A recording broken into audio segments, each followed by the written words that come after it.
pour vous montrer comment évoluent les savoir-faire qui participent depuis 20 ans au développement immobilier de l'île Maurice, je vous propose de commencer par une devinette. Question. Le centre commercial de Bagatelle, les ensembles résidentiels de luxe Tamarina et Anaïta, ou encore l'hôtel Long Beach et le siège de la State Bank of Mauritius ont un point commun. Lequel? Vous avez deviné? Vérifions tout de suite en images.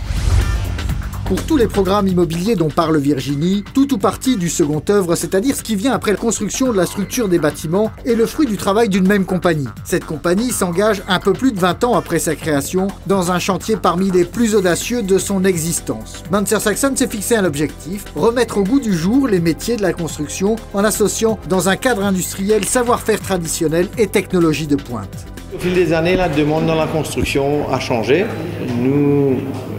Nous sommes adaptés pour servir nos clients. Il y avait beaucoup dedans des hôteliers. Avec le boom touristique, le nombre d'hôtels à construire, Manser Saxon a grandi pour s'adapter à la demande. Nous avons investi dans des équipements aux normes internationales, mais notre besoin reste l'être humain. Alors, on a décidé d'ouvrir une académie pour entraîner le personnel, parce que c'est le personnel qui est en avant de la compagnie. Les savoir-faire et les savoir-être de ces techniciens concourent au succès de l'entreprise. Ils sont donc placés au centre de sa stratégie de développement à travers son académie. On a décidé de travailler sur un plan d'apprentissage. Donc, il y aura un apprenticeship scheme financé 100% par Manser Saxon, où ils viennent apprendre la théorie, donc boiserie, etc. Mais aussi, on a un workshop justement où ils vont apprendre comment monter, faire l'assemblage des meubles.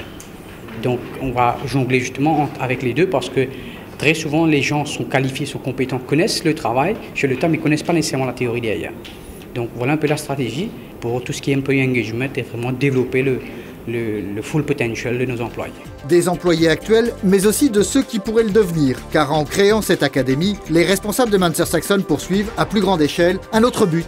Redynamiser un peu ce secteur dans le sens que les jeunes Mauriciens, surtout, ne s'intéressent plus vraiment au métier du bâtiment. Et du coup, dans l'industrie, nous avons eu à faire appel aux employés étrangers et qui deviennent de plus en plus difficiles à trouver. Donc, maintenant, avec le taux de chômage qui est à Maurice, on s'est dit il faut bien qu'on favorise l'emploi des Mauriciens. Donc, c'est un peu ça la stratégie de venir redynamiser ce domaine d'activité et de faire en sorte à ce que les jeunes soient intéressés par ces métiers. Des métiers qui, sur les chantiers, demandent de plus en plus de polyvalence. L'entreprise propose effectivement une panoplie de services allant de la menuiserie traditionnelle ou aluminium à l'électricité et la plomberie, en passant par la climatisation, l'extraction d'air, la détection d'incendie et la maintenance des réseaux. En amont de la construction, cela nécessite la mise en œuvre de nombreuses expertises techniques afin de répondre avec la plus grande précision aux besoins des clients. Ça va bien au niveau des technicités des matériaux, des produits et une connaissance un petit peu générale de ce qu'il y a comme technologie actuelle au niveau des réalisations de certains projets, au niveau de l'atelier. L'atelier, auquel est transmis des descriptifs de produits sous forme de dessins techniques. Certains sont encore effectués à la main sur papier, mais la majorité sont désormais des fichiers informatiques réalisés avec des logiciels de conception assistés par ordinateur. Dans tous les cas, la plus grande rigueur s'impose car dans l'atelier, plusieurs projets voient le jour en même temps. Nous travaillons en général, moi dans l'atelier, entre 10 et 15 projets en même temps. Et tous les projets ne sont pas pareils, les produits ne sont pas pareils, les dimensions ne sont pas pareilles, la matière première n'est pas pareille. C'est pourquoi on ne peut pas dire mass production, parce que on ne fait jamais rien par 50 ou par 100. Alors effectivement, chaque projet, il y a 10. À la fin de la journée, oui, ça va faire 100, mais de différents items. Le travail s'inscrit dans un savant dosage d'artisanat et d'industrie, d'où une formation qui associe des connaissances récentes et d'autres plus anciennes. Bon, il y a la technologie des nouvelles machines qui rentrent en jeu, mais il y a quand même beaucoup de choses qui est fini à la main. La connaissance générale du bois est très importante pour savoir dans quelle direction couper un bois, direction du veine du bois, etc.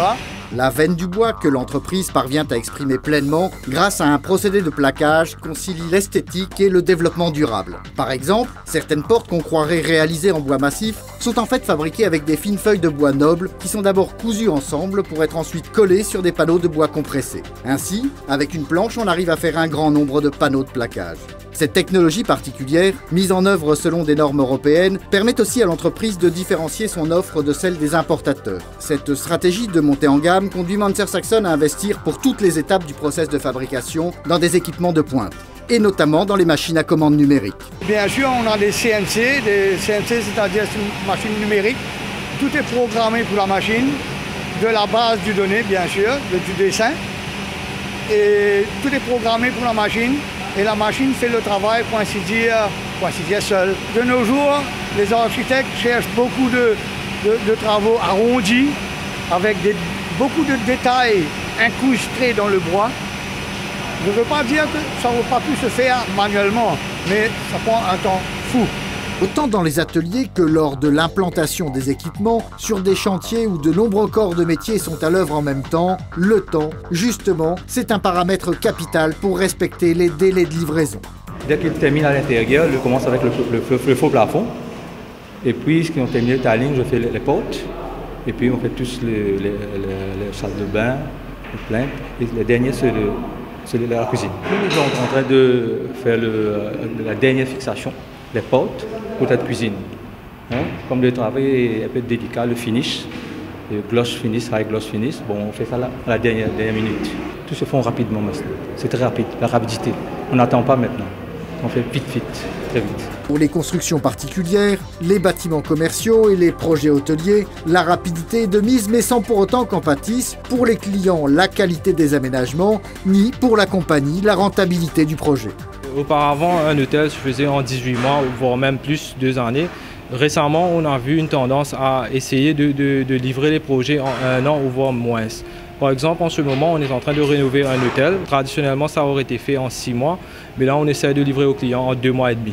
Avec un délai de livraison très court, nous avons vu qu'il était très important d'avoir le personnel qualifié qui pouvait livrer le chantier avec la qualité voulue dès la première fois et ne pas revenir et faire des corrections, de refaire le travail et de corriger ce qui a été déjà fait sur le chantier. Et ça demande un doigté un peu spécifique pour pouvoir faire le travail, d'où la formation très pointue de notre personnel.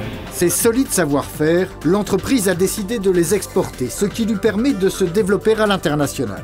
Avec la globalisation, nous avons décidé de partir à l'étranger. Nous avons un bureau à Dubaï qui fait principalement les mêmes activités que nous faisons à l'île Maurice sur une plus petite échelle. Et récemment, on a ouvert un bureau qui regroupe tous les services d'engineering de IBL et également les services de contracting de Manser Saxon aux Seychelles. Nous avons déjà eu un nouveau projet là-bas, c'est-à-dire la rénovation d'un hôtel, et on est en train d'être sur le chantier en ce moment et on espère terminer en novembre. Afin d'accéder à des marchés hors de Maurice, la compagnie Manser Saxon bénéficie aussi de la dynamique du groupe qu'elle a intégré en 1997. On a aussi une opportunité au Gabon où IBL a investi dans une usine de poissons. Et nos électriciens, nos plombiers et nos mécaniciens vont pour remettre l'usine en état.